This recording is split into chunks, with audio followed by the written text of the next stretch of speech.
سوال ہے کہ ایام نحر میں اگر عورت حیض یا نفاس سے ہو تو وہ طواف زیارت تو بعد میں ادا کرے گی، تو کیا ایسی صورت میں اسے دم دینا ہوگا؟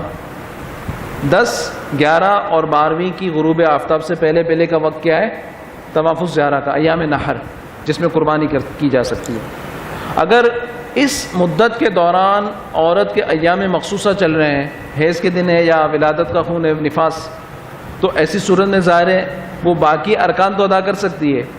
منا کا وقوف جو سنت ہے وہ بھی ادا کر سکتی ہے، وقوف عرفہ جو رکن اعظم ہے وہ بھی ادا کر سکتی ہے، وقوف مزدلفہ وہ بھی ادا ہو سکتا ہے، رمی جمرات بھی ادا ہو سکتی ہے، چونکہ طواف کے لیے واجب کیا ہے؟ وضو ہونا، اور طواف کے لیے مسجد الحرام میں داخل ہونا ہے، لہٰذا حیض یا نفاس میں یہ ادا نہیں ہو سکتا کیونکہ اس وقت وہ طہارت کی حالت نہیں ہوتی۔